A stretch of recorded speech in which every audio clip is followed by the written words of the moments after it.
Hello, everyone. This is Jesse, the Literate Barbarian, and I wanted to do some videos on Andrew Yang. He's one of the Democratic candidates for president. I really like Andrew Yang. I think he's very interesting, intellectual, and I typed in his name because I wanted to start doing this. And one of the first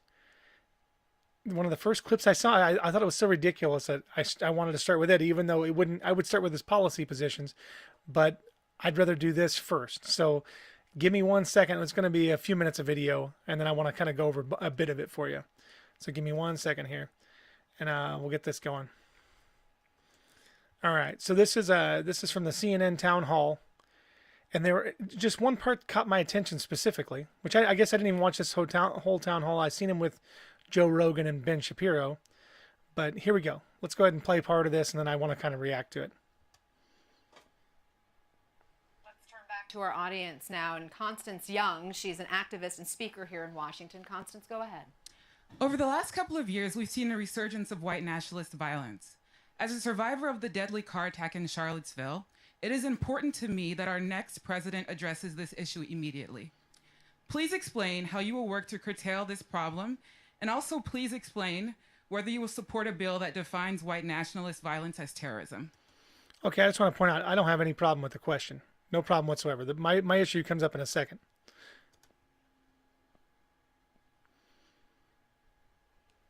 Well, first, congratulations to you, Constance, for your incredible work. Let's give her a round of applause. And what you've been through. If the camera people permitted it, I would run out and give you a hug right now. I'm going to give you a hug in the next commercial break, because what you've been through sounds incredibly difficult and traumatic. So, to me, right now, this tribalism that's tearing our country apart, it's related to a dysfunctional economy. Because if you feel like you don't have a future and your kids don't have a future, and then someone comes up with this, for example, scapegoating immigrants or hateful ideologies, then you're much more subject to those. So by getting the economic boot off of people's throat, hopefully we can help alleviate this tribalism. I'm inspired by the work of Dia Khan, this filmmaker who engaged in something called anti-hate. And so right now, the temptation for many of us is just to condemn racism and hatred, which we should do because it has no place in our society. But then the next step after that is to actually convince the people that these hateful ideologies are incorrect. And that's more difficult, it's more painstaking, but over time, it's our best path forward to hopefully convince people that there is no place for hate in the United States. Okay, he goes on, there is no place for hate in the United States. Good answer. I have no problem with anything happened so far, but it's the lead up to a question by the CNN, the person hosting the town hall. So let's move on a little bit. The States of America. Mr. Yang, you may know that white nationalists are supporting you online. They seem to have seized on some of your statements, which they say are proof that you are particularly concerned about white people. Why do you think they're drawn to your candidacy? It's been a point of confusion because I don't look much like a white nationalist. Yeah. Yeah. No, that's a great way to. There's some kind of weird accusation that maybe some people online who may or may not be white nationalists like Andrew Yang. And I think, that's absolutely ridiculous. I'm going to hold on. I'm going to let him finish, and then I'll go to full screen afterwards, and we'll talk about it. So it's kind of a little glitchy because I have it in 1080p mode, whatever. The closest thing we could come up with for it was that I sent, I retweeted the New York Times saying that Americans are dying of opiates in record numbers, so much so that more people are dying than being born in various communities. And those communities were largely white communities in the Midwest and the South. So I've completely disavowed any of that support. I don't want the support of anyone who has any kind of agenda that's different than the agenda of this campaign. And our slogan is humanity first. We're trying to solve the problems and improve the lives for tens of millions of Americans. In your book, you do say the group I worry about most is poor whites. Why are you most concerned about that group, poor whites? Well, in the context of my book, I was suggesting, to Constance's point, how is this tribalism and violence going to manifest itself? And so the group I was most worried about was poor whites who felt like they had no future, and then that violence would emerge in large part because that group would become increasingly angry and distressed.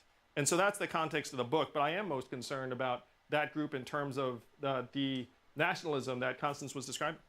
All right, let's turn back to our audience questions. Our next guest. Okay. So let me go ahead and get back out of this. All right. So what we have here, which I think is absolutely ridiculous. Here is Jose hold on one Altamirano. second. He's a programmist. Nope. Go away. Go away, YouTube. Go away. I don't want to hear from you anymore. Okay. So now I'm back. All right. So seeing how Townhall goes through, and I've listened to Andrew Yang. I've listened to him speak for hours, right? And I never hear him get into the intersectional part, which I love about him. I don't like groups getting broke down into intersectional pieces. I'm not into that. And he doesn't go along those lines. He doesn't think about that. He's serious when he's talking about humanity first. He's talking about all people. Now he may have had a couple instances where he's talking about specific distressed groups, no problem whatsoever. But then they levy, or at least they bring up the idea, which links his name to white supremacy. Andrew Yang, obviously not a white supremacist, and I can't imagine, it doesn't make sense for white supremacists to just flock to him. Doesn't make any sense. I mean, explain that one to me. But even him, because he doesn't talk about intersectionality like at all, he gets a charge of potentially having to denounce white supremacists. I can't even imagine that. Like, it doesn't make sense to me. Why are they asking him? And he had a great answer. Great answer. Funny. Well done. Why are they spending time asking him about people who supposedly support him that are white nationalists on the internet? I think that's so bizarre. Like, ask him real questions. The guy's intelligent. He's very intelligent, very articulate, can talk about all kinds of different subjects. And you ask him about white nationalists. All right, I'm gonna move on. But I thought this was one of the, when I typed in just Andrew Yang on YouTube, this was one of the first clips that popped up, and I can't even believe it. The clip itself, give me 1 second. The clip itself was Andrew Yang pressed on support from white nationalists. What? What? Okay. I just wanted to point out the ridiculousness. I'm going to move on. I'm going to get something better here in a second. All right. Thanks, everybody. Bye-bye.